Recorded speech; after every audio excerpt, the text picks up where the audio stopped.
Hello and welcome.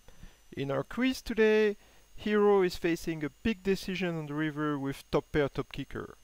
But let's see first how they get there. Pre-flop the pot was opened by the player under the gun and Hero elected to call. It's actually fine, but better to 3-bet with that hand. On the other hand, if we had ace-queen suited, then we should rather call, because we would have to fold on the re-raise and then lose a lot on equity. So remember that trick: if it's unsuited, it's okay to call, but better to raise, and if it's suited, it's okay to raise, but better to call. Or can I mix it up like Snowy 4%? Well, if it's 4%, don't worry. Nobody will be able to exploit you if you 3-bet 100% ace-queen offsuit and not 96%. My way to mix up in those situations is, now I know it's correct to call with ace-queen offsuit. So if there is a weaker player I really want to play with, seated on the button or on the big blind, I would rather call than 3-bet. And remember, if we 3-bet here, it's as a bluff. It's not to 5-bet and stack off. Everybody folds to the big blind, who also defend. Under the gun c-bet, and we called. It's pretty standard. And the big blind folds. The turn brings a possible flush, but nothing to be scared about. Flushes are a very thin part of our opponent range, and we elected to check back. It's correct, but Snowy would bet half of the time with that hand. Since we can have flushes in our range, it's very unlikely that the player under the gun is gonna check raise us with a worst hand. We also want to bet for protection. Opponent can have a pair and river a set or a diamond. I don't think our opponent will fold ace-king here, but on the other hand we can also get some value against pocket kings with the king of diamond, ace-jack with the jack of diamond, and we don't have to bet a lot. And then we can get a free showdown. Betting is using the power of position, a bit like in Limit, when we raise on the flop to get a free card on the turn when the bet limit is twice higher. If he had bet half pot here, Hero would have avoided to face pot size bet on the river. Betting is also for balancing purposes. We have some bluff in our range. Hands like King-Jack of hearts for a gutter and backdoor flush draw, Jack-9 for a straight draw, Queen-Jack for a gutter.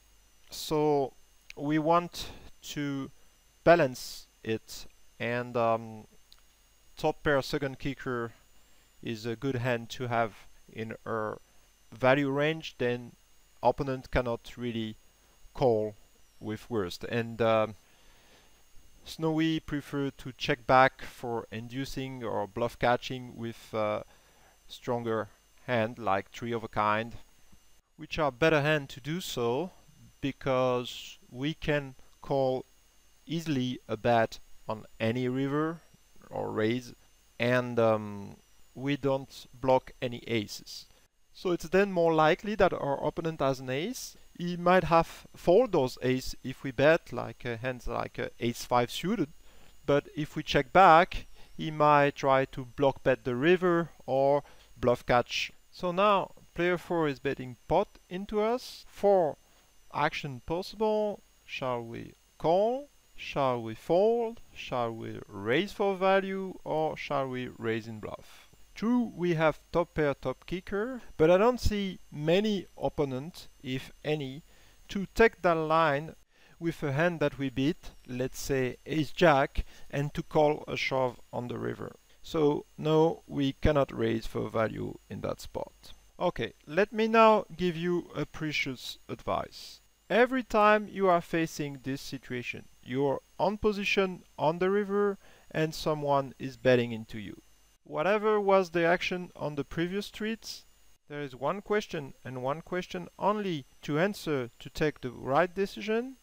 Is my opponent betting with a polarized or an unpolarized range?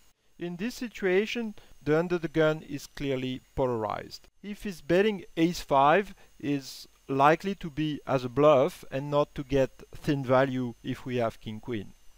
And now it's just a matter of odds. He's betting pot, so we need the 33%. Is he gonna bet worse for value? I don't think so. Is he gonna bluff with a high enough frequency? Unlikely. If he has 6-5 or spade, it's a very awkward line to take as a bluff. So we can't bluff catch in that spot and should fall to that bet. In the actual hand, the player called and lost to ace-king. Hey, wait, we still have an option to consider. Can we turn our hand into a bluff and raise it? Our opponent had checked the turn, so he cannot have the nuts, or is very unlikely to have the nuts. By the way, this is an example where someone has a polarized but a capped range. And since we cannot call with ace-queen, and we are on the top of our folding range, it makes sense to raise with it.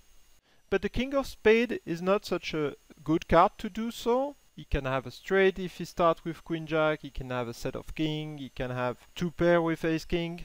The king made our opponent range stronger, and he can have good reasons to call us, since we also check back the turn, especially if he has the king of diamonds, which blocks the nuts.